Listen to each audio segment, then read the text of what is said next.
पीले दांत वाली बहू। रंजना कभी ब्रश नहीं करती थी। उसे कितनी बार उसके माँ बाप ने डांटा, लेकिन उसका कोई असर उस पर होता ही नहीं था, जिस कारण से उसके दांत पीले पीले हो जाते हैं। शादी के बाद। अरे बहू, वैसे तो तुझ में कोई कमी नहीं है, पर तेरे दांत इतने पीले कैसे हैं बेटा? कैसे मतलब? कोई सर्जरी थोड़ी ना कराई है। वो तो क्या नाम, मैं ब्रश नहीं करती थी तो पीले हो गए। अब क्या करूं? आप कहें तो लाल करवा लूं या फिर काले? यार ये क्या है, क्यों माँ से लड़ रही हो? लड़ रही हूँ? अरे मैं लड़ रही हूँ या ये बोल रही है कि दांत पीले हैं, पीले। अरे तपस्या थोड़ी ना की है इन्हें पीले करने के लिए। बकायदा ब्रश नहीं किया है 20 साल तक, तब जाकर। छी, कैसी बात कर रही हो? ये उस वक्त तो पीले नहीं थे जब हम लोग तुम्हें देखने आए थे।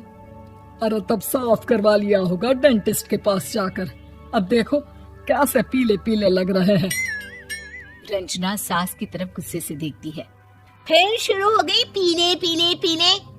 अरे पीले तो तब भी थे जब मेरे हाथ का रसगुल्ला उड़ा उड़ा कर खा रही थी और बोल रही थी, लड़की नहीं गुणों का खजाना दे रहे भाई साहब आप। खैर, अब वो लोग करते भी तो क्या करते, पीले दांत वाली बहू पल्ले पड़ी थी तो झेलना तो था ही। एक दिन कीर्तन में रंजना गाना गा रही थी। अरे कमला बहन, माँ का द्वार है, यहाँ तो सब शुद्ध होकर आते हैं, फिर अपनी बहू को ब्रश भी नहीं करवाती तुम। दूर से पीले पीले दांत भक्ति में बाधा उत्पन्न कर रहे हैं। अरे कोई 2 साल के बच्चे थोड़ी ना लेकर आई हूँ मैं बहू बनाकर।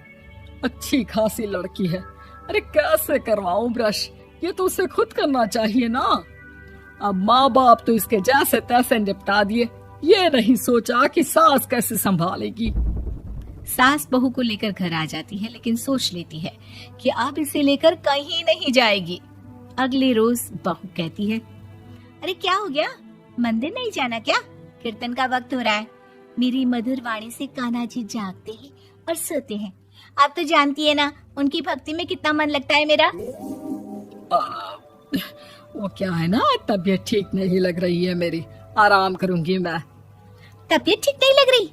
अभी तो मिथुन के गाने पर नाच रही थी आप, और अब बोल रही है कि तबीयत ठीक नहीं लग रही। अरे भक्ति में मन लगा लो सासू माँ, ऊपर जाना है, क्या मुंह दिखाओगी आप? हाँ? सास को बहू की बात पर गुस्सा आ जाता है। मैं क्या मुंह दिखाऊंगी, इसकी चिंता तो ना कर, समझी? अपने मुंह की चिंता कर, जो ये पीले पीले दांत लेकर हर जगह पहुंच जाती है। पता है लोग कितना मजाक बनाते हैं। ना जी ना, मैं नहीं जाना कहीं तेरे साथ। तो ये बात है, कोई ना, मत जाओ, मैं अपने कमरे में ही बैठकर भक्ति कर लूंगी। ऊपर वाला दांत थोड़ी ना देखता है, मन देखता है, भावना देखता है। और अरे बस बस, तू सब कुछ दिखा, बस ये सफेद चमकदार दांत ना दिखाना किसी को, है? जा यहाँ से। बहू को सास की बात का कोई फर्क नहीं पड़ता, वो तो जैसी थी वैसी ही रह जाती है। सुबह नहाकर किचन में खाना बनाना, फिर खाना खाना, कीर्तन भजन करना और सो जाना।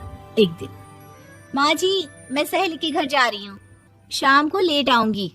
हाँ हाँ तो जाना, मैंने कौन सा तेरी आरती करनी है घर पर बैठकर। रंजना सहेली के घर जाती है, जहाँ वो पार्टी में जाने की तैयारी कर रही होती है। अरे शिखा, कहाँ जाने की तैयारी कर रही है? मैं गलत वक्त पर आ गई क्या? अरे नहीं यार, उल्टा सही वक्त पर आई है। मैंने ये साड़ी और ज्वेलरी निकाली है यार, शाम को इनके ऑफिस की एक पार्टी में जाना है। बताना कैसा लग रहा है ये सब? नहीं यार, इस ड्रेस के साथ तो वो वाली ज्वेलरी अच्छी लगेगी। हाँ हाँ सही बोल रही है, मैंने ध्यान ही नहीं दिया। वैसे तो हमेशा से मस्त फैशन सेंस रखती है। तो बड़ा जाती होगी ना पति के साथ पार्टी में। रंजना कुछ नहीं बोलती, बस सोचती है कि यार काश ये बात सही हो जाती, पर मैं क्यों नहीं जाती पार्टी में? क्या इन लोगों की कोई पार्टी होती नहीं होगी? रंजना घर आती है और रात में पति से सवाल करती है, एक बात बताइए, आप मुझे किसी पार्टी में क्यों नहीं ले जाते? क्या आपके यहाँ ऑफिस में पार्टी नहीं होती? पति बेचारा क्या कहता कि दांत पीले हैं तुम्हारे इसलिए। अरे कोई पार्टी होती नहीं हम लोगों के ऑफिस में, तो कहाँ से लेकर जाऊं? और मार्केट, मॉल, कहीं वीकेंड घूमना, कहीं तो। अरे यार सारे हफ्ते में एक छुट्टी मिलती है, तो सोचता हूँ कि आराम ही कर लूं। क्यों? रंजना मन मार के रह जाती है। पहले कभी सास के साथ मंदिर जाया करती थी, लेकिन वो भी सास ने ले जाना बंद कर दिया। घर बैठी बैठी रंजना बोर हो जाती है। तभी उसे आइडिया आता है और वो मायके जाने का सोचती है। सासू माँ, 2 दिनों के लिए मम्मी के घर जा रही हूँ। अच्छा ठीक है, आराम से जा। और हाँ, माँ से कुछ अच्छी आदत सीख कर आना कि कैसे शरीर के हर भाग की तरह दांतों की सफाई भी जरूरी होती है, समझी? शुरू हो गई ना आप। वो लोग आपकी तरह नहीं है कि छोटी छोटी बात का बतंगड़ बना दे। उन लोगों के लिए मैं मायने रखती हूँ, ना कि मेरे पीले पीले दांत। रंजना माँ को बिना बताए उन लोगों को सरप्राइज देती है, लेकिन जैसे ही वो दरवाजे पर पहुंचती है, अंदर देखती है कि घर वाले कहीं जा रहे होते हैं। अब माँ, काश रंजना दीदी के दांतों वाली प्रॉब्लम नहीं होती, तो वो भी हम लोगों के साथ चलती ना बुआ जी की बेटी की शादी में। हाँ बेटा, लेकिन अब उसे कौन समझाए कि उसको उसके पीले दांत नहीं दिखते, लेकिन उसके आसपास के लोगों को कितना एम्बैरेसिंग फील कराते हैं। मुझे तो कितनी बार उसके स्कूल की टीचर ने शिकायत की कि उसके साथ कोई लड़की बैठना भी नहीं चाहती, और ना ही कॉलेज में कोई उससे बात करना चाहता था। लेकिन पता नहीं क्यों उसे ये बात समझ में ही नहीं आती। कोई कमी नहीं है उस लड़की में, बस यही कि दांत पीले हैं। वो तो भला हो जीजा जी और उनकी माँ का, जो दीदी को जैसी है वैसे ही रखा हुआ है। रंजना को अपने घर वालों की बात सुनकर बहुत दुख होता है। वो सोचती है कि वो क्या करे, लेकिन फिर वो सीधा डेंटिस्ट के पास जाती है, अपने दांत चमकाती है और कसम खाती है कि वो रोज ब्रश करेगी। अरे क्या हो गया? तुम तो 2 दिनों के लिए गई थी ना। पर कोई ना, अच्छा है, चलो आ गई तो।